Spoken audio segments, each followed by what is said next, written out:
This is LTV.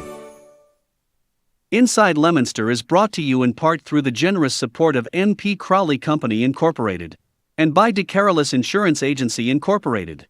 DeCarolusInsuranceAgency.com.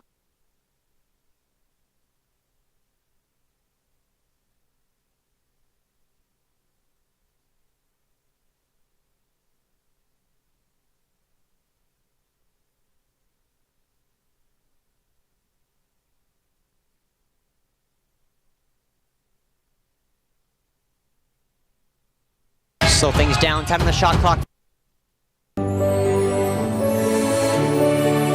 This is LTV. Inside Leominster is brought to you in part through the generous support of N.P. Crowley Company Incorporated and by DeCarolus Insurance Agency Incorporated. DeCarolusInsuranceAgency.com. And by Enterprise Bank. Enterprise Bank, create success. EnterpriseBanking.com.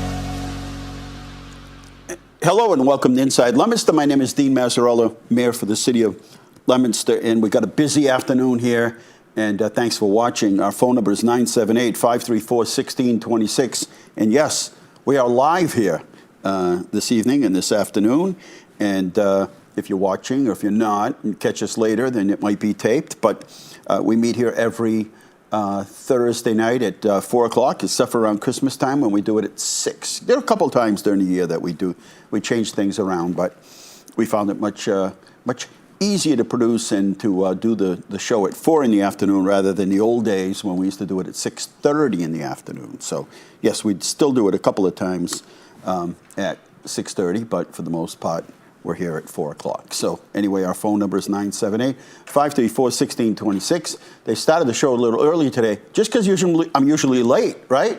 I'm usually late getting here. So everyone was like, well, he's here. We must only have 1 minute left to get up and going. And so anyway, thank you.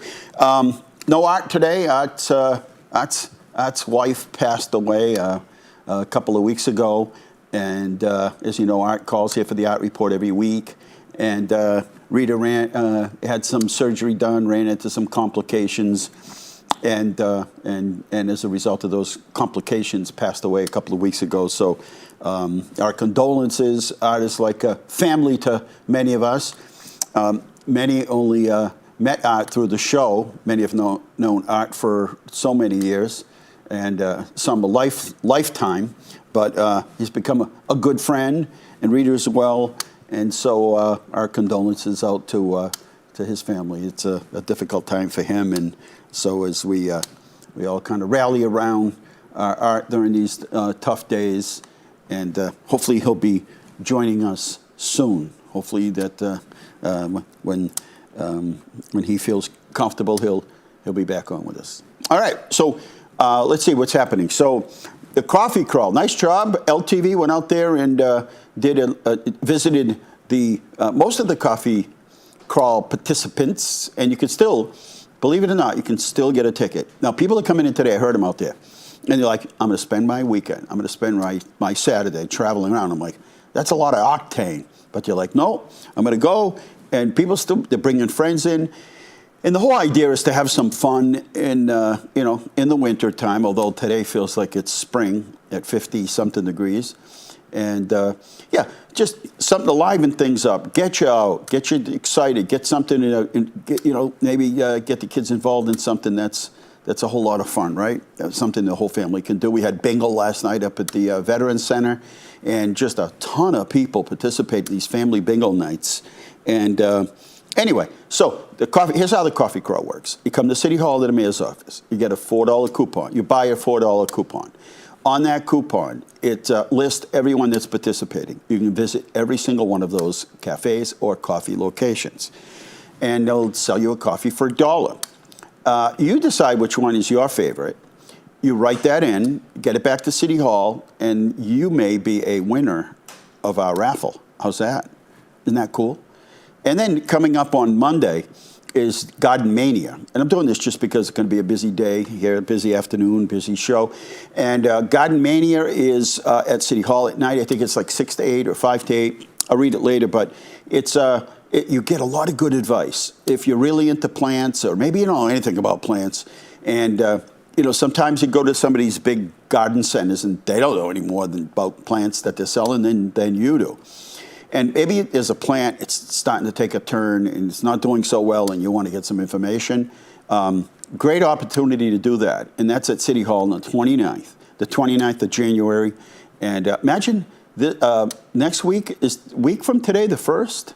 Imagine that, February 1st. It is moving quickly.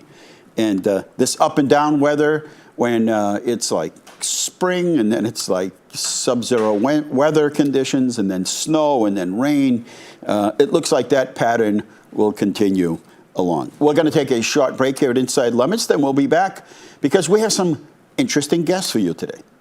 Be right back.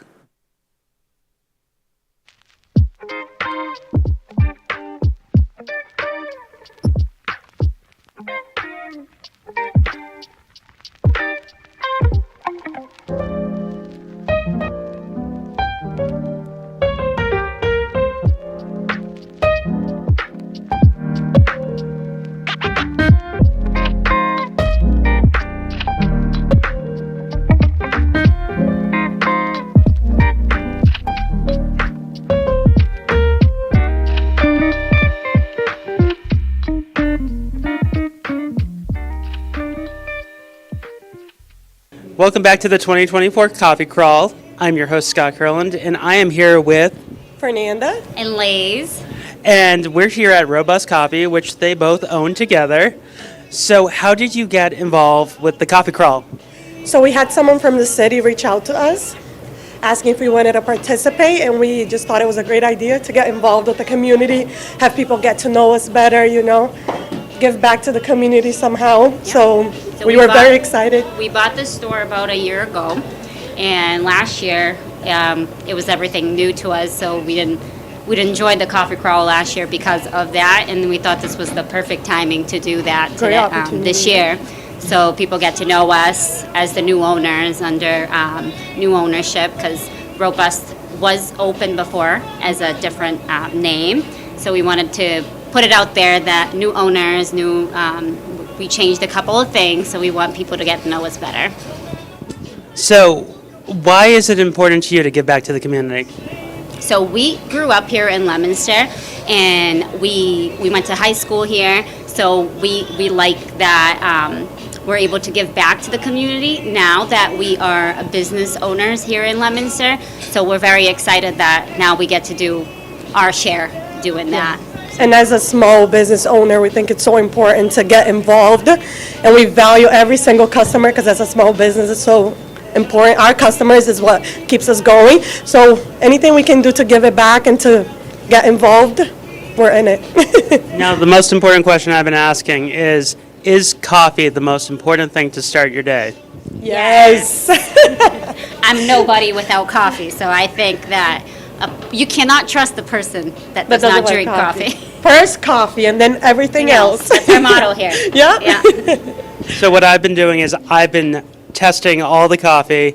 The criteria is I can't put anything in it. It has to be black, straight up. Okay. So no cream, no sugar. So can I test a small coffee? Of course. Hot or iced? Hot, please. Hot. Got it. Coming right out for you. Thank you.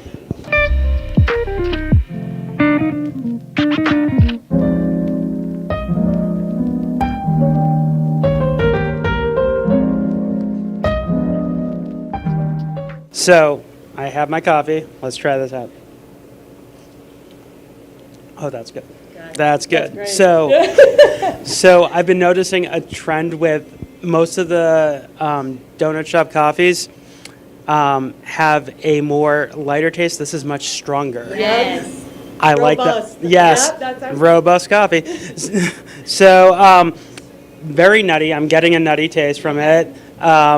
kind of tastes a little like chocolatey, like a little cocoa-y. I like that. This is the first one that flat out tastes like this could be chocolate. So, Okay, Yeah. so, that's good to hear. so this is pretty good. Good feedback, yeah?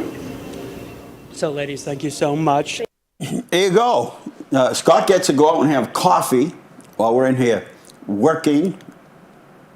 And Scott's a connoisseur of fine coffee. So, robust coffee right down there on Central Street. We're back here at Inside Leominster, 534-1626. We have two guests. Go ahead and introduce yourselves. I don't want to mess up anybody's names here, although they did spell them out here for me. Sure. Thank you for having us, Mayor Sure. Mazzarella. My name is Sara Singh. I'm the Climate and Conservation Specialist at Nashua River Watershed Association. And Paulina? Paulina Torres. I actually grew up in Leominster here, lived 10 years. I'm the climate coordinator and educator for the Nashua River Watershed Association. Oh, cool. Those are sporty titles. Yes, they're very long. So let's talk a little bit about the Nashua River Watershed Association. Exactly what is it? It's all the towns. It's a nonprofit group sort of working with the towns and cities along the Nashua, right? I mean, is that an easy way to explain it? Yes, that sums it up. It was founded over 55 years ago by Marion Stoddart, and this group is really responsible for bringing the Nashua River back to health. You know, there was a time when it was very polluted, and so we partner with municipalities, we partner with other community organizations, and of course, residents themselves. The other day, I heard this statistic along the Merrimack River that they dumped 30-something million gallons of raw sewage along the way, starting in New Hampshire, all the way down through Amesbury and Haverhill, and then and right into Newburyport and right into the ocean. And I thought to myself, that's unthinkable. We spent about 30 years doing our I&I separation, which is separating the sewer from the stormwater.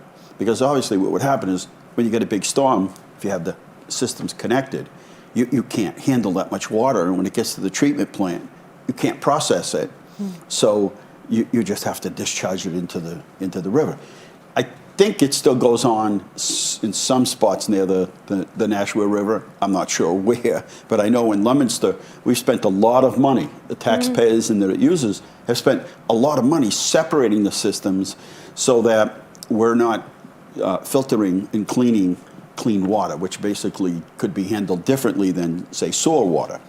And that has had, we've noticed, a huge impact because remember, everything goes downstream. If we discharge into the river, then Lancaster gets it and all those communities all the way down and follow the route. So the old days of the plastic days and then the paper days when they used to discharge, well, those days are gone, and companies are monitored now and by DEP and EPA for discharges, what they might discharge in the river. So we see fish in the Nashua River now, and that's pretty exciting, And people sometimes canoe down or kayak down the Nashua, although they go over the dam down there on Lancaster Street. I go around it. There's no way I'm going off that. But so it's exciting things. Yeah, and like you said, it's Nashua far River. the times that we're purposely dumping things into our river, Yeah. but there's always, trace things that come off with runoff from stormwater, so it's an issue that we have to continue talking about. Yeah, people need to think about the fact that the old days people would dump oil in the ground, or they would put it in the gutter and the catch basin, just go over and dump it. Well, that's going to end up in the river. Right. And you have to be so mindful today. So you're working on the climate resiliency effort, right? I mean, that's coming up. You're going to all the different areas, going to Fitchburg and a bunch of different towns you're visiting. What's that all about? Yes, so next week marks the beginning of a series of 8 community meetings that the NRWA is organizing in Fitchburg, Leominster, Groton, Pepperell, and Ashburnham. So the mission is nature-based solutions in the right sites with meaningful community engagement. And this project is about cities and towns planning effectively in partnership with a nonprofit to realize a shared vision And that is an equitable climate environmental planning process that's informed by meaningful community engagement. Another component of this project is the educational programs that we're introducing in the 3rd grade classrooms in all of the communities. So Paulina and Stacy are leading that effort. Yeah, so we have a new educational program that's going to be based on climate change and these nature-based solutions that we're doing planning for. The program is going to be designated to 3rd grade students in Leominster, in Fitchburg, Ashburnham, the rest of the towns. Right. And we've actually had a relationship with Leominster that goes back 15 years delivering similar programs. What we're hoping to do with this program is to really empower these students to not view climate change as something that's scary or unattainable to fix. We have a hands-on program that will show them some of the actions that we could take in our very own local communities using strategies that are found in, right in nature. I see that we've done a number of rain gardens around town. And if along the Manusnock Brook, there's an area there where that we created a rain garden. And so sometimes people are like, why is that little hole in the ground over there? I'm like, it's not a hole, it's a rain garden behind places like, let's see, behind Rollstone Bank. There's another area where we've created these little rain gardens, and that's kind of captures some of the urban runoff, some of the things that manage to make their way that you can't catch, and it's sort of like a filter. So you kind of catch it, it filters it out, and then it discharges into that, either into the ground or into a body of water, and those are pretty helpful. You know, we go back and clean them, and we're like, wow, it's a good thing we caught all that, or it would have ended up in the river or a brook or somewhere else, or a lake or somewhere else. Exactly. So you have a number of things, and in the old days, everything was predicated on parking. So if you go to the mall, you've got to have so many parking spots for so many square feet. So you put down blacktop, and then it rains, and it's hot in the summer, and that blacktop is hot. So that means when the water hits it, it gets hot. And if you're discharging that into a brook or a river or stream, that could have an effect on fish and other species that are inside that area. So today we use different materials instead of, in parking lots and walkways instead. And that's some of the things you'll be talking about? Right. And that gets into the question of what are nature-based solutions? Why is this the focus? When we consider problems like biodiversity loss and how to build a resilient community, one that's resilient to climate impacts, nature-based solutions is an approach to problem solving that is really inspired by nature. It's about restoring ecological function, enhancing ecological function, and letting Mother Nature do her thing. So maybe you're concerned about the survival of local wildlife or the issue of flooding. You could look into solutions like rain gardens and wildlife corridors, bioswales, biofilters, tree trenches, stormwater parks. There's all kinds of interventions, and not all of them are green infrastructure. It could also look like subtractions, removing permeable pavement where it's excessive, or it could look like wetlands conservation and land conservation. So this is all coming up. You want to give the date, the time, and the place again? I know it's coming up at City Hall. And for Fitchburg, it's the Monday night. Ashburnham, it's Tuesday night, or Wednesday night, I'm sorry. In Groton, it's Thursday night. In Leominster, it's Monday the 5th at 5:30 to 7:30 at City Hall at the Educator Auditorium. And then the last night is in Pepperell on the 7th. So if you can't make it if you live in Leominster but you can't make it, or you live in Fitchburg, come to ours, vice versa. But try to attend one of these. You can register for the workshop, although it's not required, right?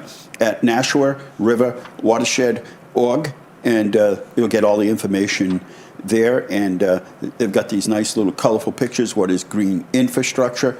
So they're just alternative ways to sort of address some of the issues that we've learned over time. There are so many different ways, so many tools in the tool chest to address a particular situation, so we can have this this balanced and clean environment. And I know a lot of it is based on climate change, and I don't know, I'm not a scientist, but I know that, one day it's 56, but not so uncommon than it was years ago. I mean, 2015, we had more snow. They were talking about, this is the North America freeze, the world's gonna freeze.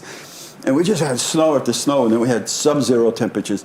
And then you get, I guess, there are weather systems that go through, I don't know. All I know is I check the weather every day, I look for the 7-day outlook, and we do the things that we think are positive to the environment. We own thousands of acres of land in the city that are protected forever.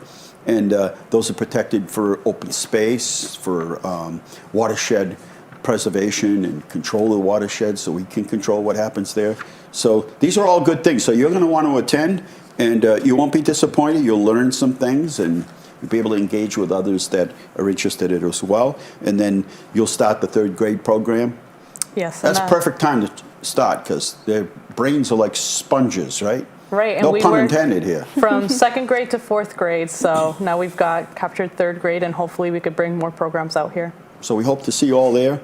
It's Monday the 5th right here at John Educator Auditorium here in Leominster. They have other locations. Everything is on the site, Nashua River Watershed.org. Did I forget anything at all that you wanted to mention?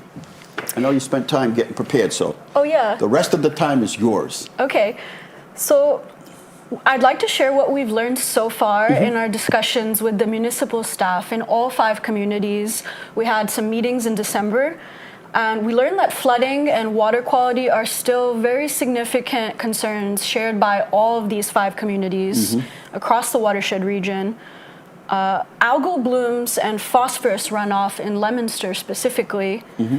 And in all the communities, they talked about the excessive impermeable pavement issue. You referred to the parking lots. That's contributing to excess water retention. And remember, that was a requirement that the government made us do, because that was the requirement, or they wouldn't give you a building permit to do your project. So they made you, create so many square feet, you got to have this, so many square feet, you got to have that. And now we're looking kind of the other way to saying, let's hold on here for a second. That's right. Things have changed. And what we need to transition to now is a slow the flow approach in strategic areas to absorb that excess water. So there's interest in replacing the impermeable pavement with a permeable variety.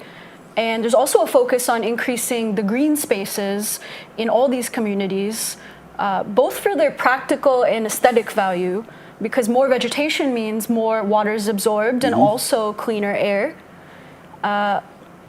Some of the communities mentioned dam removal. That's a priority because there's some dams that are actually doing more harm than good. And there's also culverts in need of replacement. I would think the old days, when industry got their power through water, they would dam the water. And then they could slowly release it. So if you anticipated a big storm, you could kind of open the valves and let more water out. That was a different way to retain it. But things have changed, so we look for other ways. You don't have industry along the rivers that actually generate their power from the water. So now you got to look at alternatives. How do you slow that velocity of the water that Mother Nature sends us? You're not going to mess with it. It's going to go where it wants to go, and if you don't give it a place to go, it's going to go somewhere else. We know that. 978-534-1626, and our guest from the Nashua River Watershed Association, and they have an event that's coming up really countywide at different locations, and the one that's going to be hosted here in the city of Leominster is coming up on the 5th of February from 5:30 to 7:30 at City Hall in the Tater Auditorium, and you can go to their website, NashuaRiverWatershed.org. Anything else? Yeah. So the rich insights that will be generated by these community meetings, by your participation, those insights will be incorporated into the planning process. And some of your ideas will turn into reality. So I think that if you all come, you will find this to be a very exciting journey, because we're co-creating a vision for physical transformations. And these will benefit the land, water, people, flora, and fauna of Leominster for years to come. Let us continue to look to nature for inspiration. Partners in progress. And Mother Nature, this is such a gift that we have. You got to take care of it. You got to maintain it, nurture it, right? Mm-hmm. And it is remarkable how if you just let Mother Nature take care of things and leave it alone, the magnificent things that will happen as a result of not messing with it. I mean, you just stop polluting the rivers, and it was amazing how they just kind of took care of themselves. But you got to stop. Yes. You got to do things it's us that mess these things up.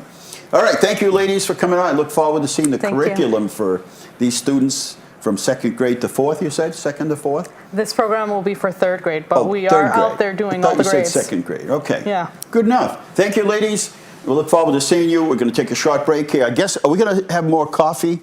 Is Scott going to be out here? No? That's it? You just did one. All right. Taking a break, and we'll be right back. Slow things down, time on the shot clock for 3, it's good. Kachubi on the right side, Kachubi up for 3, good.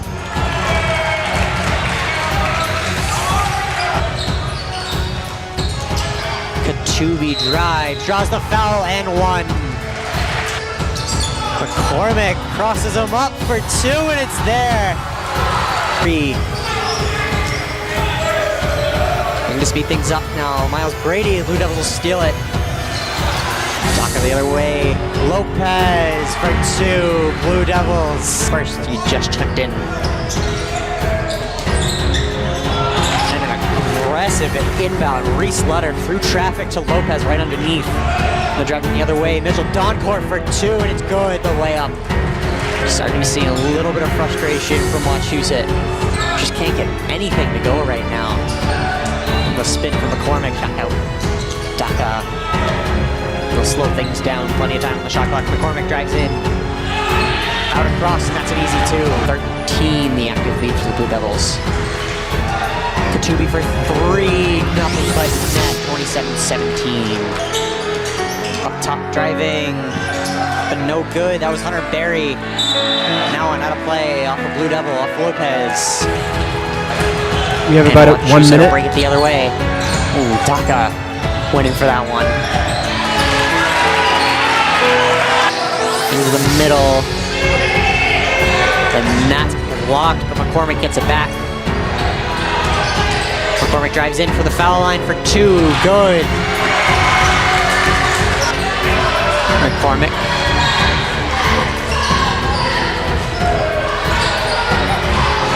Hands it off. Can you give me a thumbs up if you hear that we have 30 seconds? Into the middle, hit a few different hands on the way in. Lopez up and good. Every possession's going to count for Wachusett. Kachubi back out for Doncourt. Slides. Anderson, Barry the long 3. Yes. Nothing but net. McCormick drives, kicked back out. Steps for 2. What a great move. Final score 65-55, your Blue Devils over the Wachusett Mountaineers. Go Blue, as they say. Another victory for the LHS boys team. Girls team are doing very well as well. We've got volleyball coming up. It's a sports never end, and that's a good thing. And if we go from Big Blue to Big Pink, and see that? The segue over? By the way, our phone numbers haven't changed. They're 978-534-1626, and you can call us at any time.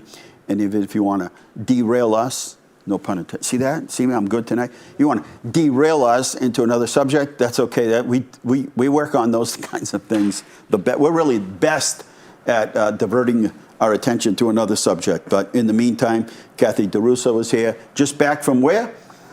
Where was I? Come on. I was at Disney World. I was at Disney World. You were at Disney. I was in the Bahamas. The Bahamas. Key West. And those were all events? Work events. Yeah. Disney World was after work event. That's okay. I'd never been as an adult. And what'd you think? It's a lot of money. Yeah, it used to be relatively affordable. Well, my kids were small, but from what I hear from people now, it's... I think if you really want to enjoy the experience completely, you have to stay at a Disney property for like a week and get the pass and go to every place because there's too much to see. We tried to cram in Epcot and Magic Kingdom in one day. I could do that. Yeah. I mastered it. We had to race around the world in Epcot. I could get to, I could do the things that I go to at Disney and then race over to Epcot and get everything done. But you don't even know that the ticket price you're paying may not allow you to get on some of the major rides because they're already booked. That's what's changed. Yeah. But I had this thing mastered where I could get to everything, but everything's changed. Now you got to pay per park and pay extra to get on a ride. Cow, yes. And it's become cost It is. prohibitive. I don't know. I think I'd feel bad if I was one of the lightning pass people walking by like 800 people that are waiting in line and you get to buzz right up. Yeah. That's kind of the haves and the have-nots right there. Yes, throw your pennies and I'm the aside. have-not, so. Throw your pennies aside, and when you get enough, you get enough set aside to get one of those big turkey legs. Oh my Lord, I saw people eating those too. That's just barbaric. Well, anyway, welcome back. Thank you. And you're getting ready for the next event, which is, to me, the best. So much fun. It brings the best of the colorful characters of Leominster under one roof, and that's coming up on February 10th. It's a Saturday. It's at the DCU Center, and it's Pink in the Rink. My husband wanted me to tell, why don't you say which annual it is? I said, I've kind of lost count. You don't know which one it is? But we started in 2012. Make one up. Nobody will check. We started in 2012. Yeah. And I think 1 year for COVID, we didn't have it. And then we did, the Fitchburg State University picked us up for 2 years. So this will be like our 12th annual. Wow. Or 11th or That's something. Cool. Yeah. I missed one because I had COVID. You were sick. Yeah, that's a first for us, for you not to be there. I was like, hey, what's going on here? Yeah. I always had this plan. They always said you got to be, at the time they said 10-day quarantine. So I figured nobody could be around. You got to be alone. Right. So I said, I'm just going to get in my car. I'm going to drive 5 days straight, every day. I'm going to see how far I can get in 5 days and then turn around. Then when I got it, I couldn't even get off the couch. Oh, you were sick, yeah. I couldn't even get, I had this headache. I'm still a unicorn. We're still all unicorns in my house. That's amazing. Nina's had it a couple of times because she teaches kids. Right, but I couldn't even get off. I'm like, I got really far. I can't get to the driveway, let alone drive across the country or wherever I was just going to keep taking lefts and rights and see where I ended up. Because nobody could be near me. Stay healthy between now and February 10th. I'm trying. We need you there I'm this there year. People all the time. Yeah. I'm also hoping that Sam is going to come from Fitchburg. Oh, all right. He's going to try to throw down the gauntlet and challenge. It should be everybody. Pink in the Rink tickets. should be everybody from all communities to come down. We're going to try to get as many people as we can. It's kind of funny that you say the old gang. I'm thinking about reaching out to all the old Cornerstones gang as a reason to get together. I mean, some of the places that have closed, I see some of the people that I used to see there, but there's not a place where we can all go. Now this is like a reunion night for people to get together. Hopefully Joey will be there. And they serve adult beverages, so they sure do. That could be the lore. So let's explain Pink in the Rink and the Cup Crusaders and the money that's raised and where it goes and who it helps. So Pink in the Rink is a hockey game with the Railers in Worcester at the DCU Center. They paint the ice pink. The players wear shirts that are pink, their jerseys, and they have our team logo on them. And they raffle those shirts off at the end of the night. They have a chuck-a-puck where you throw pucks. They have a 50-50. Our team is there doing the temporary pink hairspray thing that we've been come to be known for. And the Cup Crusaders are a large group. It's a walking team that participates every year in the Susan G. Komen Breast Cancer 3-Day. 20 miles a day for 3 days. We're walking toward a cure. Each walker has to raise money. Our team is now one of the largest, and probably well-known teams in the country, having now raised $1.6 million towards the cure. That's amazing. Yeah. That's a lot of money. I thought I was going to quit when I hit $1 million. I said, we get $1 million, that's it. I did my thing.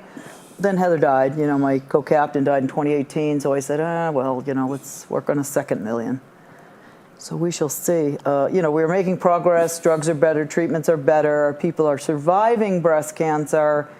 but people are still being diagnosed with metastatic stage 4, and they're dying from it, and I want that to stop. Yeah, we got to get people, and I hear it all the time, I don't want to go for whatever exam, male, female, this test, that test. It's a lot less of a hassle to get the test and find out you have something so they can deal with it. Right. I mean, nobody enjoys it. At an early stage. Right. It's all about early rather detection. than waiting, because that changes everything. Well, even like the slogan now for the 3-day is every mile is a story. And, on the event itself, you do learn from the people you're walking with stories of, courage and success and people that beat cancer, and you hear stories of people that unfortunately waited too long, didn't get diagnosed in time, and are losing their battles. And we've got so much technology and so much research. It's amazing. It is absolutely amazing. Not to say they don't make mistakes or you missed it by a day or whatever, or people are busy. That's the thing. It's like, I'm busy. I can't do this. I can't get a colonoscopy. I can't do this. I can't do that. And the reality is, you can. And you're going to miss a lot more time if later on, and the results could be significantly different. So we all deserve a lifetime. Sure. And it is up to us to ensure that we get that. And that's what early detection is all about. That's what all these preventative procedures are. Let's take advantage. I was just reading a whole thing on colorectal cancer and how young kids, I mean, 20, 25, 30 years old. Yeah, a friend of mine went through it that worked at Genrad, and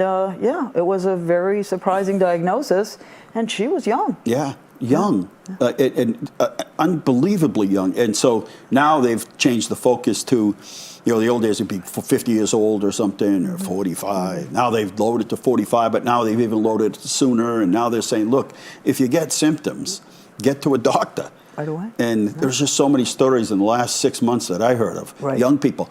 A physician herself who ended up waiting to the point where she thought it was something else, and then later find out it had spread. So anyway, we want to stop all this, right? We want to encourage people and let them know that there are less intrusive ways today to be examined, and it's nowhere near what it used to be. Right.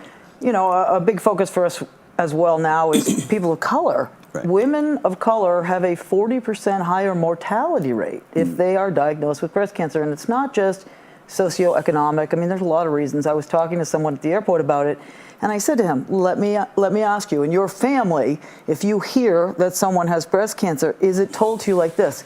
Aunt Mary has breast cancer. Like they whisper it. What did she do wrong? Why is it a secret? Why is it shameful? It's not shameful. It's something that can be fixed. And it's kind of weird because people of color get sickle cell anemia, prostate. What was it? Martin Luther King's son passed away from prostate cancer. Was it yesterday or recently? Yeah, a young guy, like 50-something years old, and they have also a higher rate. So it's kind of strange, and I guess some genetics play into this. A little bit of everything. I think environment is key. So we got to up the public relations here. We got to update the information and get people in, and raising money is a huge part of this. That's a lot of money that you've raised. And think about all the other efforts going on around the country where people are raising money. But now you can stop for a minute. I know you said you were kind of pausing at $1 million, but you can really stop now and say, okay, now we got proof that this money has done something here. Right? Before you were like, yeah, can you give us some money? We think we're going to make a difference later on. And years would go by and people are like, yeah, so what difference did it make? Well, they're working on things. But now with the breakdown of genetics and DNA, it's amazing what can happen now. In 2018, myself and Jeannie Antonioni were flown down to the Susan G. Komen headquarters in Texas because we had both, as individuals, raised over $100,000, and we were on a team that had broken $1 million. And they gave us access to the research scientists so that we could ask the hard questions, like, where is this money going? Why isn't there we making progress here? Yeah, and it was really eye-opening. I mean, they were able to grant me, like, the last question, and, they know that I like to tie humor to just about everything that I do. And I said very optimistically to all 6 research scientists, when a cure is found, what are you all going to do for a living? Because you hear people say, oh, there's a cure, they Yeah, just they're don't gonna- want oncologists yeah, go they- out of business. yeah, right. And they all said, he said, I'll be working on diabetes. I have diabetes. So once cancer, breast cancer's cured, I'll work on that. Another guy said he wanted to ride on a skateboard, and he's like 82, so that was pretty funny. But, there is a lot more progress now. It isn't a death sentence immediately anymore. It is, this is going to be a couple years out of your life, and you're going to have to focus on yourself 100%. But there are drugs and treatments that will help people get to the other side. So we are helping. This is making a difference. So when you attend an event and it's $15 and you go, maybe bring your family, bring somebody with you, some relatives, neighbors or whatever, that $15 we can now say has made a difference. It has. Cumulatively. When you add those $15 up, it is a skyscraper. Is only a single-story building. Just with this event alone, we've raised over $148,000. That's amazing. Yep. It's just a lot of money, and it's hard money. It's spraying people's hair. It's the 50-50. It's There's hard a lot work. of begging and pleading. It's hard work. But Yeah. look at the end of the day of those stories. As you said, every mile is a story, and those stories that say, you know what, 5 years ago, I wouldn't be alive, right? People think themselves, 10 years ago, 5 years ago, 3 years ago, people think, their stories are, I wouldn't have made it. Rebecca Soulier from our own area, she's a survivor, and, she'll tell you that, the type of cancer that she had she had that 5 or 10 years previous, she would not have survived. Didn't she have it when she was pregnant? She was pregnant, yes. Did you know I had her on as a guest? I do. Yeah, Did you? Do you remember who the other guest was that was on with her by total coincidence? No.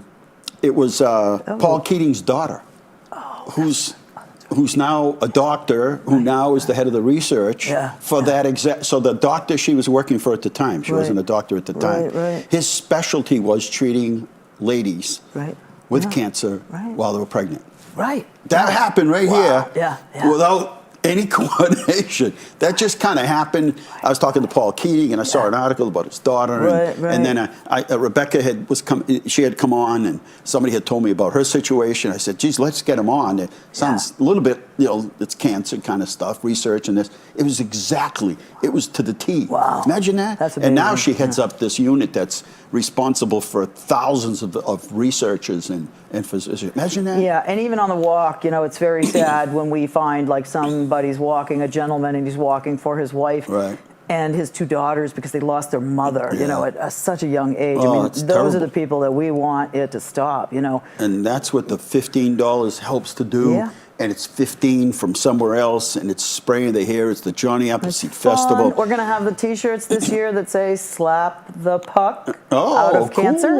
Cool. Yeah. Black for the men, written in pink, and pink for Hey, the I ladies. got to tell you, that the pink on the rink is responsible for a very rare photo.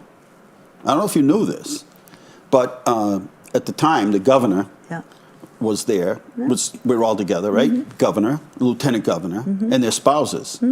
Well, the lieutenant governor's spouse never was really like, hey, this is your gig. I'm over here. I'm supportive. He never engaged in pictures. Never did that.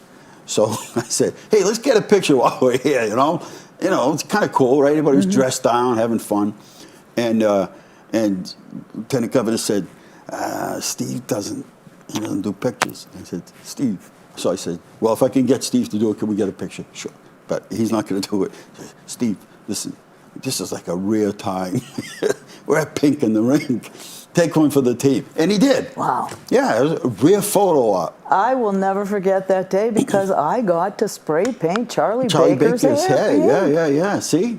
I was super excited, but then I remembered that he does the St. Baldrick's thing the following week where he shaves his whole head off. Yeah, so for he a was all week, set. he went through what you've been through every year after you get yours. Oh, that was nice of them to come, though. They all came. Their yeah. spouses came. Yeah. And that just shows the importance of it. It's affected everybody. 978-534-1626 is the phone number. And we're going to remind you right up until February 10th that this is coming up. If people want to get tickets, they have a QR code, or you can Venmo and send money to Kathleen /DiRusso or -DiRusso. You can find me on Facebook. Yeah, just go to Facebook. That's where I see all your posts. And you can also call her at 978-397-2992. So maybe we'll sneak in here one more time before the event. Yeah, I'll put just to posters remind up everybody. everywhere that Joe Brito was nice enough to do for me, so I'll put those up, and they have a QR code. We're getting so technological. And we have a link now that, you can go onto the site and buy tickets up to the day of. And then I have physical tickets, because I do try to keep our crazy crowd clustered together to make it more fun. I spent, honest, I'm not kidding, an hour and a half this morning, so frustrated, trying to pop up a QR code. Yeah.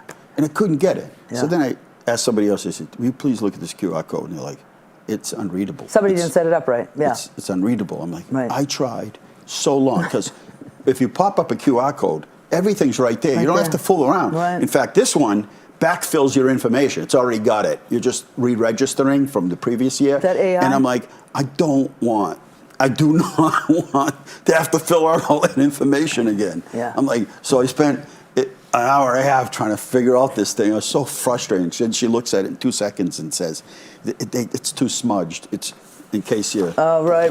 The QR code is that little square thing It's that you that little see? square Yeah. thing. So what you do is you put your camera on it from your phone, and bang, it just pops Takes up. you right to the link. It's so easy. Isn't it It just amazing? makes life easy. Everything should have a QR code. When my dad was first ill and I was down in Florida working out of the home there, this is about technology, he walked by, and I'm in a meeting with like 60 people, points at the computer, he walks by and he leaves the room, but right when he leaves, he says, your mother and I didn't think those things would catch on. He meant the computer. Oh, yeah. And I'm having a meeting with like 60 people all over the country. They started laughing. They're like, what's he talking about? I said, the computer. Yeah, the QR code. Your mother and I didn't think those things would catch on. Well, artificial intelligence is going to bring everything to another level. It already had. They've had their capabilities for years, like facial recognition and all that. They've been watching us. It's how to introduce it so that we don't freak out. They've already had the capabilities of this for a long time. All right, thank you, Kathy. Thank you. Kathy DiRusso. 060@gmail.com. Nobody's going to remember that, but if you contact our office, we will share everything with you, and these posters will be going up Just shortly. Google Pink Hair Leominster. You'll find all my contact. Hair Leominster. Google. Oh, they put your information. Welcome to up. Walmart. We're taking a short break, and we'll be right back.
I don't think that's a good idea. Unfortunately, shoveling it. Yeah, that's it. That's his wife right here.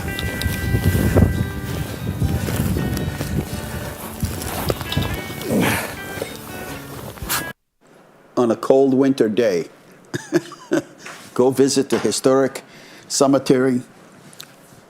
And so much history there. All right, so we're doing what's popping? Yeah, all right, we got Kathy with us, so let's see if we can figure this out. This is Generation Z, okay? This is. Are you just kind of out of touch with the world, or you in? Z. Oh yeah, are you definitely in out of touch? Yeah. What's popping right here? A segment only. Nobody else does this segment around the country. This is only done here. All right, here we go. I'm clicking. See, I use a clicker. That shows I'm in touch. I'm hip. What would you like me to do? There you go. Ooh. All right, January 22nd, Jodie Foster returns for her first detective role since The Silence of the Lambs in the latest season of True Detective. I heard some comment. Hang on. Wait a minute. Did I go buy something? Can we go back? Yeah. Okay. I clicked this twice because it didn't move. All right. I heard something about this past weekend about Jodie Foster, and I don't know. She got nominated for an Oscar. She did. Yes. She ended up getting, but it was something else, some story behind the story about Jodie Foster. Anyway, January 23rd, Billy Joel plans to release his first new single in 17 years. It better be good. I've heard a little. Is it good? All right. Sounds like Billy Joel. Martin Scorsese surpasses Steven Spielberg as the living director with the most Oscar nominations. Hey, what happened to Barbie? Generation Z, what's up with that? They kicked him to the curb. Snubbed. No, they got a ton of nominations. But they Barbie just didn't didn't get get one. actress and they didn't get Right. director. You know, this is big time, big money. And then today, 21 Savage returns to #1 with the solo All-American Dream.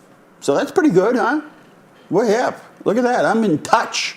Who is Generation Z? Z consists of people born between 1997 and 2012. Those born in the Generation Z are also called digital natives, as they are the first generation to grow up with the internet as part of their daily life. Z. All right, three of the most, something that the time clock is blocking me out. Three of the most things that have shaped Generation Z. Technology, the internet, and social media. Yeah, but by 1997, that's when I remember having a computer on my desk, but it didn't do much in 1994 when I first got elected. And now, though, as I said, with artificial intelligence, facial recognition, I mean, it's amazing. And look at, even eBay's laying off people because eBay isn't even hip enough for people anymore. You can go to Marketplace.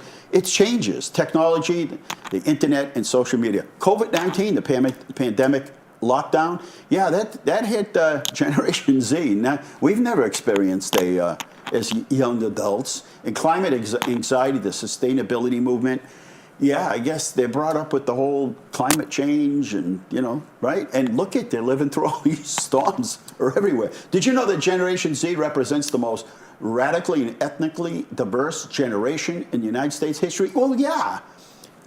Mia, you're half Italian. Do you know they say by the year 2050 there will not be a 100% anything. No, right. Nobody will be in Mia, charge. listen. Yeah. I know you're excited about this, Generation Z, but you got to understand this is the melting pot. This is how this thing was created.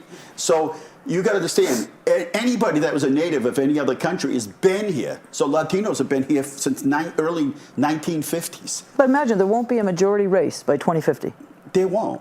But now the natives, the people from native countries, are people that are from Haiti or are from Ghana. They're 100%. They're 100%. There are very few 100%ers left. So Generation Z, the last of the 100%ers. How's that? Okay. Do you know who this is? Do I know who this is? Hint, she's the youngest ever self-made billionaire in the world. I just saw something on YouTube about this. I don't remember her name, but I remember her story. Kylie, what is it? Kylie, what's her last name? I don't remember. Jenner. She's a Jenner. Oh, That's Kris Jenner's daughter. It is Kris Jenner's daughter? Okay. That's where I saw it, though. There's a bunch of stuff on TikTok. I only get if somebody sends it over to me. I don't really participate in it, but there's so many things now. I'm not sure what I'm looking at anymore. All right. Did you know what? That's Little Nas X. Yeah.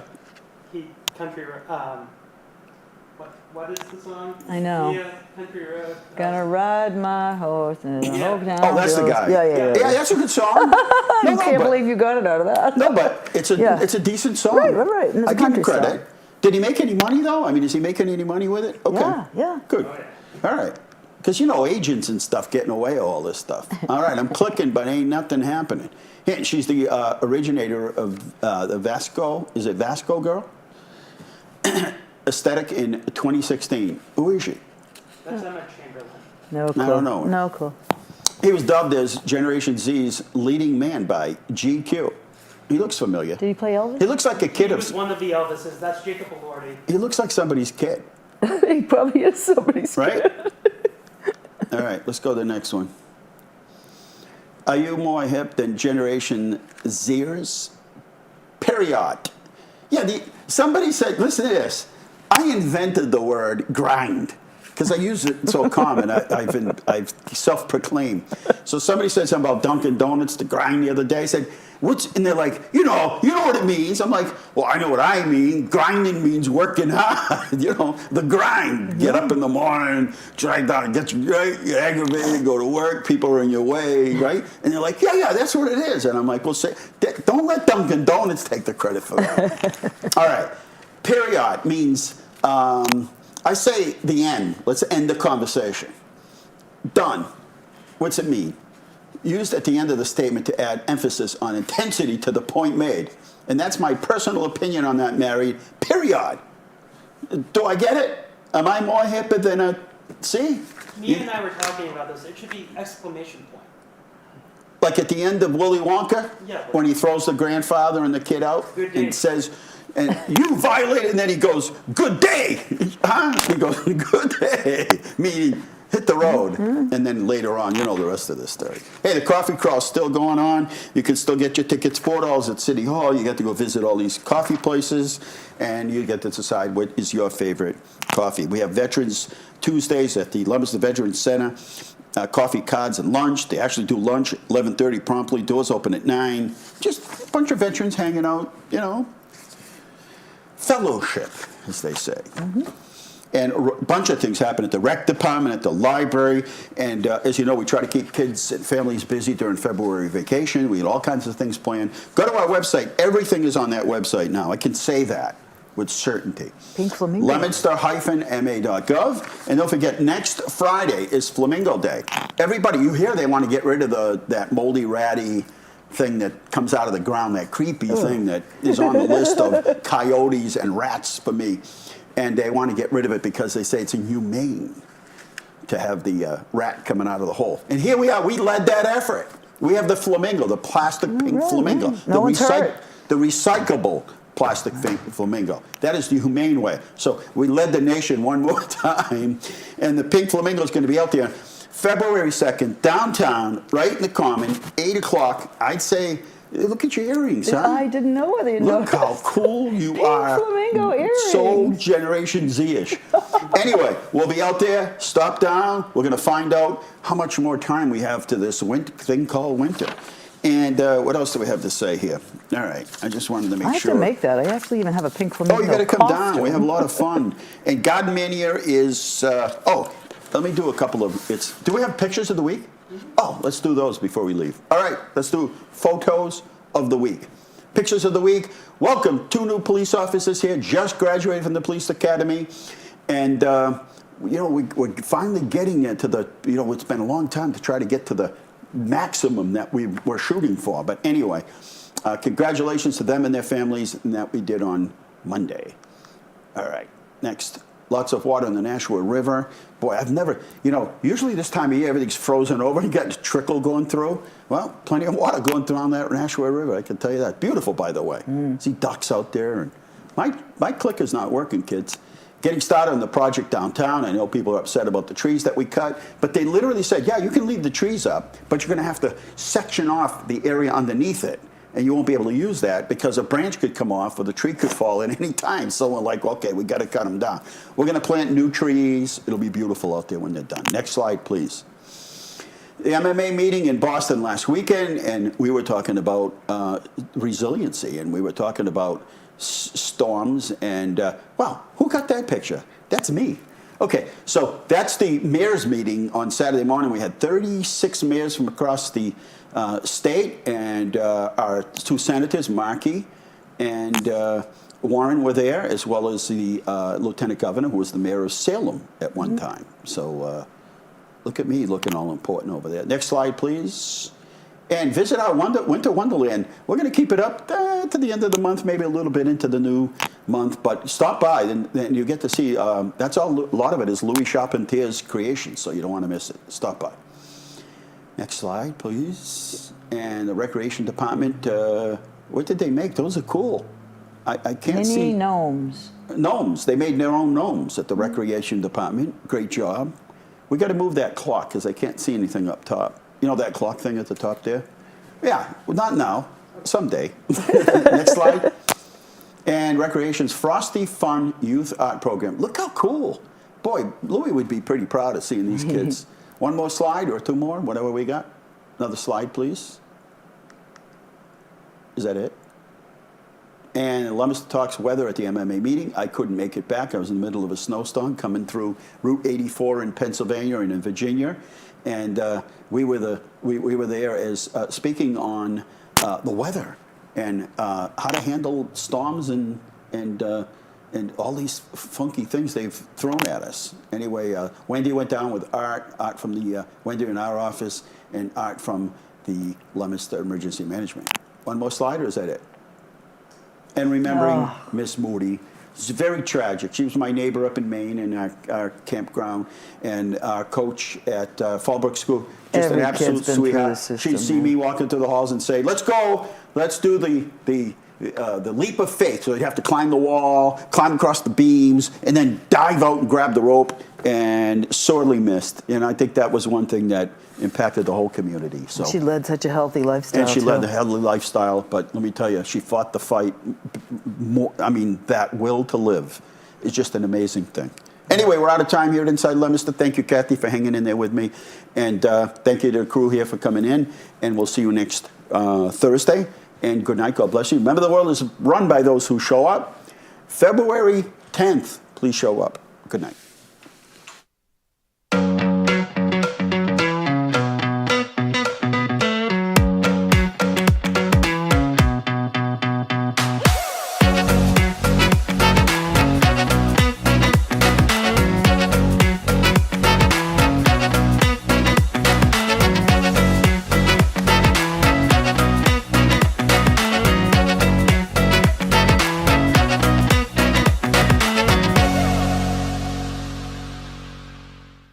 Inside Leominster is brought to you in part through the generous support of N.P. Crowley Company Incorporated and by DiCarolus Insurance Agency Incorporated, DiCarolus.com, and by Enterprise Bank. Enterprise Bank creates success. EnterpriseBanking.com. This is LTV.